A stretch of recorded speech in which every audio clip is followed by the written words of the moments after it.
Legal structure, قانونی اعتبار سے کاروبار کی مختلف اقسام پر رہنمائی۔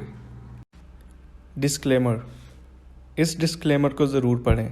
یہ ویڈیو محض معلومات کے لیے بنائی گئی ہے۔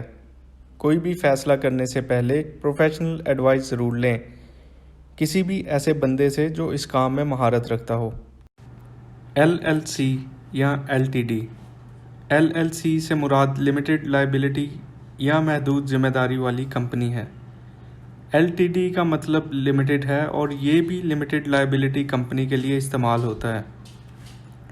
لمیٹڈ لائبلٹی کمپنی اس کے مالکان یعنی شیئر ہولڈرز سے الگ ایک قانونی حیثیت رکھتی ہے۔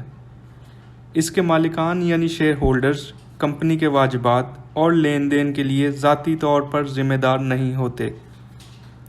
LLC یا LTD یا لمیٹڈ، یہ الفاظ کمپنی کے نام کے آخر پر لکھے جاتے ہیں تاکہ تیسرے فریق کو بتایا جا سکے کہ شیئر ہولڈرز کی ذمہ داری کمپنی کے اثاثہ جات تک محدود ہے۔ LLC یا LTD دونوں کا لیگل سٹرکچر ایک جیسا ہے، البتہ ان میں دائرۂ اختیار مختلف ہوتا ہے۔ LLP لمیٹڈ لائبلٹی پارٹنرشپ کا مخفف ہے۔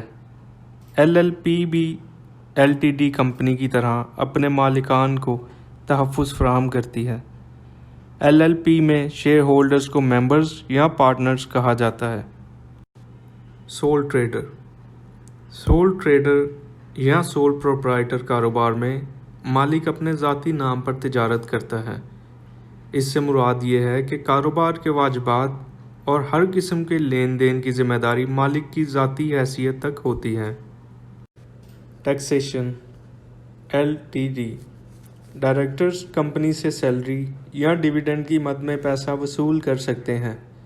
نیشنل انشورنس کنٹریبیوشن اور انکم ٹیکس دونوں کو سیلری کی بنیاد پر ادا کیا جاتا ہے، اور اگر سیلری مخصوص کردہ حد سے تجاوز کرے تو ڈیویڈنڈ پر بھی انکم ٹیکس لاگو ہوگا۔ LLP کا منافع تمام پارٹنرز میں مقرر کردہ شرح سے تقسیم کر دیا جاتا ہے۔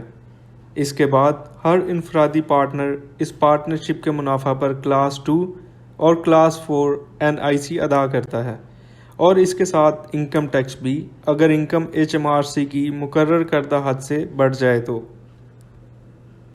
سول ٹریڈر کلاس 2 اور کلاس 4 NIC کے ساتھ ساتھ انکم ٹیکس بھی ادا کرتا ہے اگر انکم مقرر کردہ حد سے اضافی ہو تو۔